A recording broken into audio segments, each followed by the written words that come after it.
គុណដល់កម្លាំងព្រះអាទិទេពដែលផ្ដល់កំណើតឲ្យខ្ញុំកើតមកជាមនុស្ស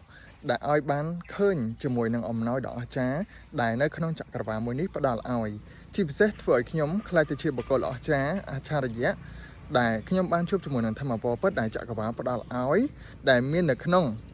ខ្លួនរបស់ខ្ញុំតាំងពីយូរមកហើយជាមួយនឹងធម្មពលនៃព្រះអាទិទេពនៃកម្លាំងរបស់ចក្រវាឡបាទថ្ងៃនេះខ្ញុំសូមនិយាយអំពីប្រធានបទមួយដែលជាកម្លាំងបាទរបស់ធម្មពលនៃព្រះអាទិទេព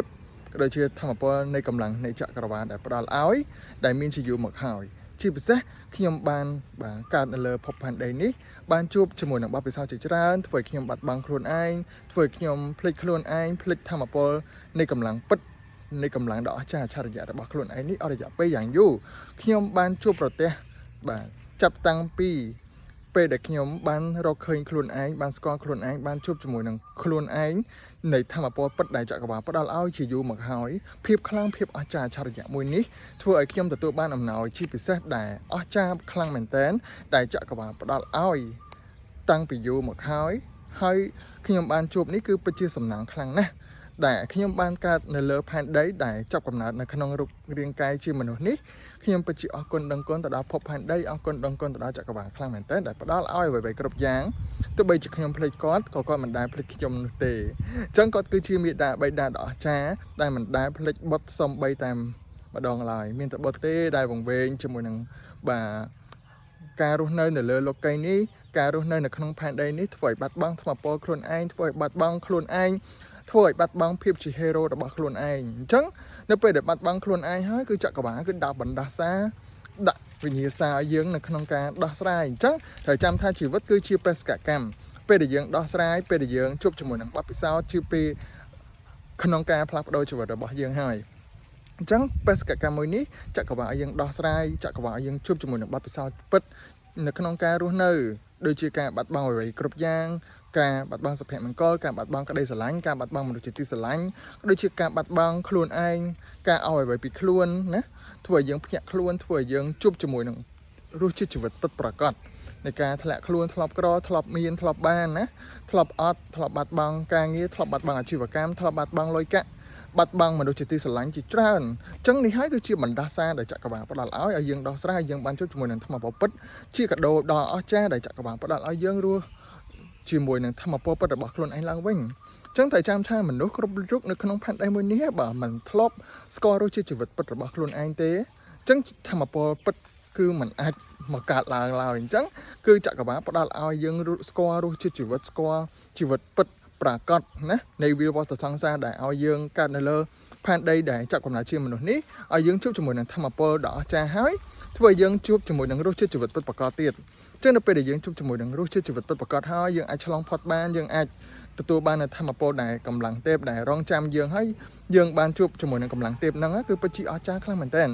ចឹងអំណោយមួយនេះគឺពិតជាសំខាន់ខ្លាំងមែនទែនដែលហៅថាច្បាប់ចក្រវាឡគឺមានគ្រប់ទិសទីចក្រវាឡគឺមានគ្រប់ទីកន្លែងនៅពេលដែលយើង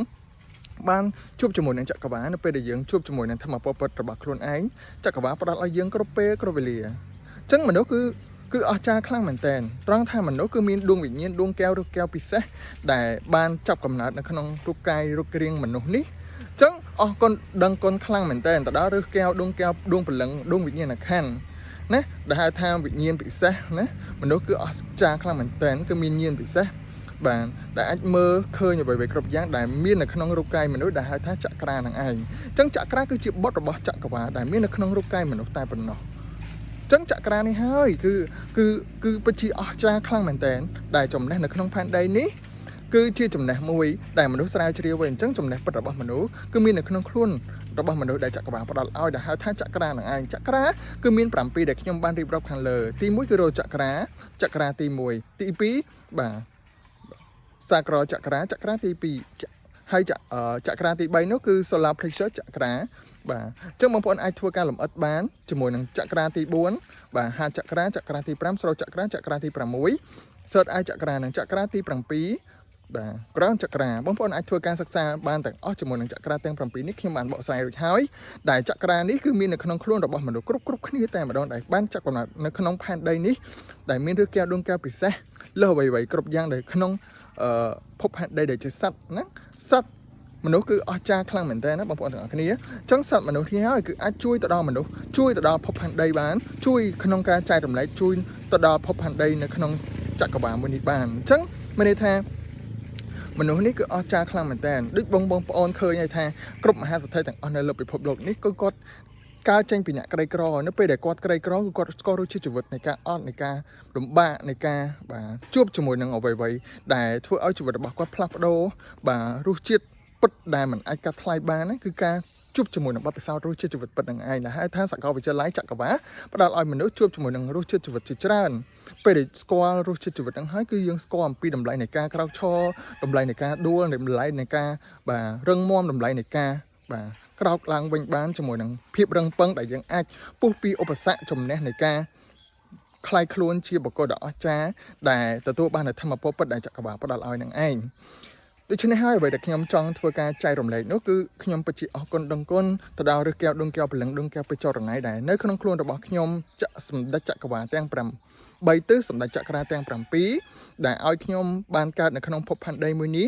ចាប់កំណើតបាទជាមួយនឹងឪពុកម្ដាយដ៏អស្ចារ្យដែលពិតជាល្អខ្លាំងមែនទែនដែលបង្រៀនខ្ញុំឲ្យយល់អំពីតម្លៃជីវិតដែលយល់អំពីការរស់នៅដែលផ្ដល់តម្លៃកិត្តិយសខ្លួនឯងស្រឡាញ់កិត្តិយសស្រឡាញ់ credit ខ្លួនឯងឲ្យតម្លៃទៅលើភាពល្អបរិសុទ្ធអំពើល្អសេចក្តីល្អខ្ញុំពិតជាអរគុណដឹងគុណទាំងបាទចក្រវាឡ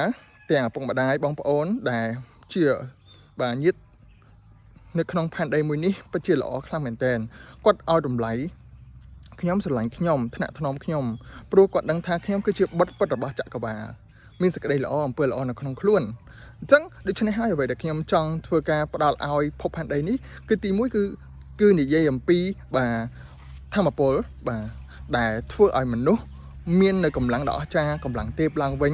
ទី2និយាយអំពីច្បាប់ចក្រវាឡដែលហៅថាច្បាប់ស្របទាយនឹងឯងដែលមាននៅក្នុងចក្រវាឡជាច្រើនណាបាទហើយទី3និយាយអំពីការលើកទឹកចិត្តដែលកោះកកាយឲ្យមនុស្សអំពីបាទការបាត់បង់ខ្លួនឯងការធ្លាប់ដួលធ្លាប់ក្រោកបាទការរឹងមាំការពេលដែលអស់អ្វីៗគ្រប់យ៉ាងត្រូវក្រោកបែបម៉េចបាទជាពិសេសអ្វីៗដែលធ្វើឲ្យជីវិតរបស់យើងបាត់បង់ហើយអាចងើបមកវិញបានដូចមហាសទ្ធិនៅលើពិភពលោកភពផែនដីនេះពេលដែលគាត់បាទក្រោកឡើងហើយគាត់ធ្លាក់ខ្លួនអញ្ចឹងនៅពេលដែលគាត់ធ្លាក់ខ្លួនគាត់ក្រោកឡើងវិញហ្នឹងគឺគាត់ក្រោកដោយរបៀបណាអញ្ចឹងតាមដែលការសិក្សារបស់ខ្ញុំទៅតាមបាទចំណេះដឹងដែលជាមហាសទ្ធិគាត់មានហ្នឹងគាត់ចែករំលែកហ្នឹងគឺពេលដែលគាត់ក្រគាត់ងើបឡើងវិញហើយបន្ទាប់មកគឺគាត់ក្រហើយគាត់ងើបឡើងវិញបានដោយសារតែទី1គឺធម្មពលដែលមាននៅក្នុងខ្លួនរបស់គាត់គឺគាត់រកឃើញហើយគាត់ចេះអនុញ្ញាតឲ្យធម្មពលហ្នឹងគឺកាត់ឡើងបានណានៅក្នុងខ្លួនរបស់គាត់ហើយបន្ទាប់មកគឺគាត់រកឃើញកម្លាំងពិតកម្លាំងដ៏អស្ចារ្យដែលចក្រវាឡផ្ដល់ឲ្យពេលដែលគាត់ងើបហើយគឺគាត់ធ្លាក់ហ្នឹងដោយសារតែគាត់មិនទាន់បានជួបជាមួយនឹងធម្មពលកម្លាំងពិតរបស់គាត់អញ្ចឹងនៅពេលដែលគាត់ងើបហើយគឺគាត់ក្រោកហើយខ្លាំងជាងមុនដូចមហាសទ្ធិ 10% នៅទាំងពិភពលោកតែប៉ុណ្ណោះដែលគាត់រកឃើញពីភាពខ្លាំងដ៏អស្ចារ្យណានៅក្នុងខ្លួនរបស់គាត់ដែលថាធម្មពលកម្លាំងដ៏អស្ចារ្យនៃចក្រវាឡផ្ដល់ឲ្យគាត់ហ្នឹងណាអញ្ចឹងចំណុចហ្នឹងគឺអស្ចារ្យខ្លាំងមែនតើដែលមនុស្សទូទាំងភពផែនដីនេះគឺគាត់រស់នៅហើយអញ្ចឹងពេលខ្លះគឺគាត់មិនបានចាប់អារម្មណ៍អំពីអត្ថកម្បាំងដ៏អស្ចារ្យដែលហៅថាច្បាប់នៃចក្រវាឡច្បាប់នៃការស្រូបទាញឬក៏ the power the secret ណា the law of attraction law of love law of sex ដែលជាអំណោយដែលចក្រវាឡផ្ដល់ឲ្យហ្នឹងណាអញ្ចឹងគឺអត្ថកម្បាំងនេះគឺមានមនុស្សតែ 10% តែប៉ុណ្ណោះនៅក្នុងភពផែនដីបានរកឃើញហើយគាត់ខ្លាចជាមហាសទ្ធិគ្រប់គ្នាដូច្នេះហើយអ្វីៗដែលខ្ញុំលើកមកនេះគឺសុទ្ធតែជាអំណាចដែលខ្ញុំបានសិក្សាហើយគឺខ្ញុំបានឃើញជាមួយនឹងកន្លែងហ្នឹងពិតតែខ្លួនឯងទោះបីតែខ្ញុំនិយាយនេះមិនតាន់អ្វីកើតឡើងខ្លាចជាមហាសទ្ធិអីណាប៉ុន្តែគឺខ្ញុំទទួលបាននូវធម៌ពលពិតឬកែវពលឺដួងកែវដ៏អស្ចារ្យដែលមាននៅក្នុងខ្លួនរបស់ខ្ញុំហើយខ្ញុំទទួលបាននូវធម៌ពលដ៏អស្ចារ្យកម្លាំងទេពដែលគិតថាគឺដំបូងលុយសំខាន់ប៉ុន្តែនៅពេលដែលទទួលបាននូវធម៌ពលពិតហ្នឹងគិតថាធម៌ពលមួយនេះគឺអាចស្រូបទាញអ្វីៗគ្រប់យ៉ាងដែលមាននៅក្នុងចក្រវាឡមួយនេះបានណាពេលខ្លះក្តីស្រឡាញ់ការអរគុណទៅដល់សុខភាពដ៏រឹងមាំក្តីស្រឡាញ់ភាពកក់ក្ដៅបាទគ្រួសារជួបជុំគ្នាពុកម្ដាយជុំគ្នាពោពេញទៅដោយស្នាមញញឹមគឺជាភាពជោគជ័យរបស់ខ្ញុំមួយហើយប៉ុន្តែគឺខ្ញុំមានគោលដៅក្តីសម័យដ៏ធំបន្ថែមពីលើនឹងទៀតនៅក្នុងការជួយមនុស្សនៅក្នុងផែនដីមួយនេះជាពិសេសគឺខ្ញុំពិតជាអរគុណខ្លាំងមែនទែនដែលបានផ្លាស់ប្ដូរជីវិតខ្ញុំពីមនុស្សបាក់ទឹកចិត្តខ្លាំង រហូតដល់មនុស្សដែលមានធម្មពលពិតដែលចក្រវាឡផ្ដល់ឲ្យហ្នឹងគឺខ្ញុំបានរកឃើញតាមរយៈការអង្គុយស្ងៀមតាមរយៈការសិក្សាស្វែងយល់បន្ថែមពីលើនឹងទៀតជាមួយនឹងច្បាប់ចក្រវាឡការដែលខ្ញុំបានសិក្សាជាច្រើនហ្នឹងគឺសុទ្ធតែជានិស្ស័យដែលចក្រវាឡបានឲ្យខ្ញុំយល់អំពីរសជាតិជីវិតឲ្យខ្ញុំយល់អំពីការធ្លាប់បាក់ទឹកចិត្តណាធ្លាប់ជួបធ្លាប់ក្រោកធ្វើការជាច្រើនដែលមិនមែនជាធម្មពលពិតរបស់ខ្លួនឯងខ្ញុំប្រឡូកជាច្រើនហើយធ្វើឲ្យខ្ញុំធ្លាក់ហើយគឺខ្ញុំរកឃើញខ្លួនឯងហើយត្រូវតែធ្វើការសិក្សាបន្តបន្ថែមពីលើនឹងទៀតរៀនបន្ថែមពីលើនឹងទៀតដោះខាត់ពីមួយដំណាក់កាលទៅមួយដំណាក់កាលដើម្បីឲ្យខ្លួនឯងហ្នឹងខ្លាំងហើយទទួលបាននូវធម្មពលពិតខ្លួនឯងឲ្យខ្ញុំជួបបទពិសោធន៍ជាច្រើ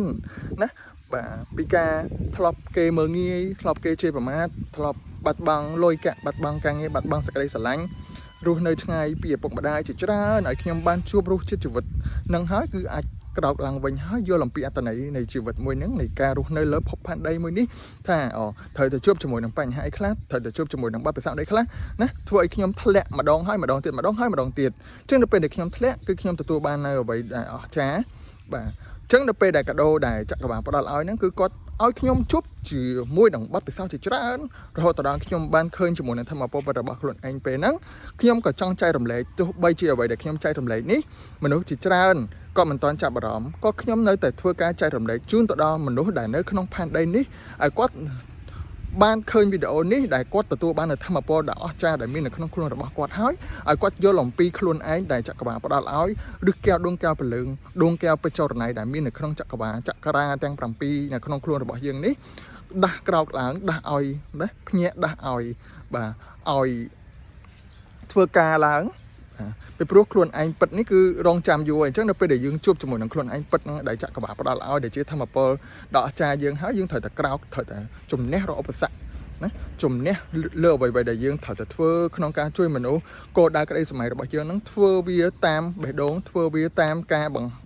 ហាញដែលចក្រវាឡផ្ដល់ឲ្យហ្នឹងគឺធ្វើឲ្យយើងផ្លាស់ប្ដូរជីវិតពីដំណាក់កាលមួយទៅដំណាក់កាលមួយហើយត្រូវតែចាំថាគ្រប់ពេលដែលយើងធ្វើមិនប្រកាសថាពេលដែលយើងធ្វើមួយថ្ងៃពីរថ្ងៃមួយឆ្នាំពីរឆ្នាំជោគជ័យទេគ្រប់យ៉ាងក៏សុទ្ធតែចក្រវាឡគឺសាក់ចិត្តយើងគ្រប់យ៉ាងគឺជាបទពិសោធន៍ដែលសាកលវិទ្យាល័យចក្រវាឡផ្ដល់ឲ្យយើងក្នុងការរស់នៅក្នុងការជួបជាមួយនឹងរសជាតិជីវិតជាច្រើនទៀតរហូតដល់ឲ្យយើងជួបជាមួយនឹងធម៌ពលពិតរបស់ខ្លួនឯងហើយចាស់ស្គាល់ខ្លួនឯងយល់អំពីខ្លួនឯងយល់អំពីការប្រើប្រាស់ធម៌ពលខ្លួនឯងបោដោយរបៀបណាយល់អំពីបាទខ្លួនឯងខ្លាំងខាងអីខ្លួនឯងភាពអស្ចារ្យបែបម៉េចក្នុងការធ្វើណាក្នុងការជួយមនុស្សរួមលោកបែបម៉េចហ្នឹងគឺឲ្យយើងធ្វើតែម្ដងអញ្ចឹងគឺអ្វីដែលខ្ញុំចង់និយាយនេះគឺនិយាយអំពីបាទខ្ញុំអរគុណដួងកែវព្រលឹងដួងកែវបច្ចុប្បន្នខ្លួនឯងពិតធម្មពលពិតរបស់ខ្លួនឯងនេះត្រឡប់មកវិញហើយខ្ញុំក៏អរគុណដឹងគុណទៅដល់បាទខ្លួនឯងដែលតែងតែជួបជាមួយនឹងបទពិសោធន៍ជីវិតហើយក្រោកឡើងពីមួយដំណាក់កាលទៅមួយដំណាក់កាលទើបខ្ញុំយល់អំពីធម្មពលដែលចក្រវាឡផ្ដល់ឲ្យធម្មពលក្តីស្រឡាញ់អំណាចនៃការអរគុណដឹងគុណអំណាចនៃការដឹងគុណអំណាចនៃការផ្ដល់ឲ្យអំណាចនៃការធ្វើអ្វីដែលអាចធ្វើបានគោលដៅក្តីសម័យហ្នឹងគឺមានហើយយើងអាចផ្សារភ្ជាប់ជាមួយនឹងចក្រវាឡទៅគឺយើងទទួលបានអ្វីដែលចក្រវាឡផ្ដល់ឲ្យដែលចក្រវាឡទទួលស្គាល់យើងថាគឺយើងជាបុត្រពិតប្រកបដែលចក្រវាឡផ្ដល់ឲ្យដូចជាមហាសទ្ធិនៅលើពិភពលោកអញ្ចឹងណាគាត់ទទួលបានធម៌ពលរបស់ខ្លួនឯងហើយគឺគាត់ធ្វើពីដំណាក់កាលមួយទៅដំណាក់កាលមួយមិនទាន់តែថាធ្វើម្ដងជោគជ័យទេគឺជួបបាត់ជាមួយនឹងបទពិសោធន៍ជាច្រើនអញ្ចឹងដំណាក់កាលមួយទៅដំណាក់កាលមួយនៃការធ្វើរបស់គាត់ហ្នឹងគឺចក្រវាឡសាក់ចិត្តអញ្ចឹងនៅពេលដែលចក្រវាឡសាក់ចិត្តគាត់ទទួលបានធម៌ពលអត់កំបាំងម្យ៉ាងនៅពេលដែលគាត់បាត់បង់អ្វីៗគ្រប់យ៉ាងហើយគាត់ទទួលបានអ្វីៗថ្មីត្រឡប់មកវិញជាច្រើនលើកជាចន្ទសាតែម្ដងចឹងចំណុចនេះហើយគឺខ្ញុំចង់ធ្វើការនិយាយឲ្យកន្លែងហ្នឹងឲ្យបងប្អូនទាំងអស់គ្នាបានដឹងថាគ្រប់មហាសទ្ធិទាំងអស់គឺគាត់ទទួលបាននូវធម៌ពលអត់កំបាំងពិសេសមួយហ្នឹងហើយក៏គាត់យល់អំពីធម៌ពលដែលចក្រវាឡផ្ដល់ឲ្យដែរហើយចក្រវាឡផ្ដល់ឲ្យគឺជិតតែជាធម៌ពលដ៏អស្ចារ្យដែលមាននៅក្នុងខ្លួនរបស់មនុស្សម្នាក់មិនអាចដូចគ្នា100%ទេភាពខ្លាំងក៏មានផ្សេងគ្នាភាពអស្ចារ្យក៏មានផ្សេងគ្នា